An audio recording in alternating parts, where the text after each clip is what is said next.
और सारा देश ये चाहता है, तमाम कोनों से ये मांग आ रही है। भारत, इस देश का जो नाम है वो भारत है, दूसरा कोई नाम नहीं। भारत एक प्राणवान है, उससे हमको ऊर्जा मिलती है, एक श्रद्धा का भाव हमारा प्रकट होता है, वो इंडिया में दूर दूर तक नहीं है। ये जो इंडिया शब्द है अंग्रेजियों ने, उनकी दृष्टि में हम जाहिल कौम थे भारत के लोग, तो ये इंडिया शब्द एक अंग्रेजों के द्वारा दी हुई हमारे लिए गाली है, इसलिए इंडिया शब्द जाना चाहिए। देखिए, मैं ये अभियान नहीं चला रहा हूँ, सारा देश ये चाहता है, तमाम कोनों से ये मांग आ रही है।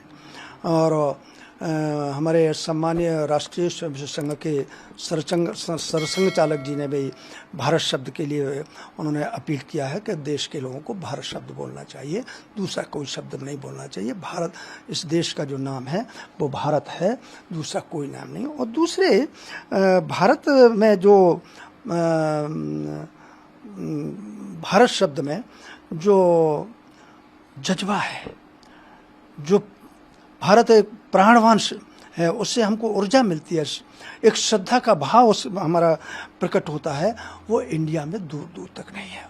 और ये जो इंडिया शब्द है अंग्रेजियों ने, उनकी दृष्टि में हम जाहिल कौम थे भारत के लोग, और दुनिया के अंदर जहाँ जहाँ उनको लगता था कि ये जाहिल लोग हैं, आपराधिक प्रवृत्ति के लोग हैं, मूर्ख लोग हैं, ऐसे लोगों को उन्होंने इंडिया शब्द दिया है। लेकिन हमारे यहाँ कुछ ऐसे विकृत मानसिकता के तत्व हैं, लोग हैं, जो कहते हैं, वो लोग गुमराह करते कि वो अंग्रेज सिंध की ओर से आए थे, तो वो सिंध बोल नहीं पाते थे, इंड बोलते थे, तो धीरे धीरे करके इंडिया हो गया।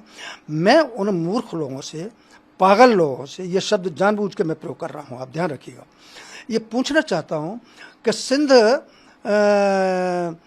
से यदि इंडिया हो गया तो वहाँ इंडोनेशिया में सिंध नदी कहाँ थी? एंग्लो इंडियन जिस क्षेत्र में रहते हैं वहाँ सिंध नदी कहाँ थी?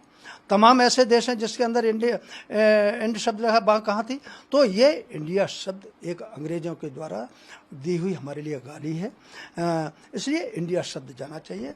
भारत शब्द जो है हमारी सांस्कृतिक पृष्ठभूमि का, सांस्कृतिक संपदा का, सांस्कृतिक हमारी पहचान का एक प्रतीक है, इसलिए होना चाहिए, इसलिए भारत होना चाहिए। दूसरे, माननीय प्रधानमंत्री जी ने स्वयं ये अनेक बार कहा है कि जितने भी गुलामी की प्रतीक हैं, दासता के प्रतीक हैं, वो सब भारत भूमि से जाना चाहिए। उसी कड़ी में मेरा ये मत है कि संविधान में संशोधन करना चाहिए और उसमें भारत शब्द जोड़ना चाहिए। और अंत में मैं वेदों के एक श्लोक है, उसको बोलना चाहूँगा। उसमें लिखा है स्पष्ट तौर से, उत्तरंग यत् समुद्रस्य हिमाद्रश्चैव दक्षिणम वर्ष तद भारत नाम भारती यत्र संततः।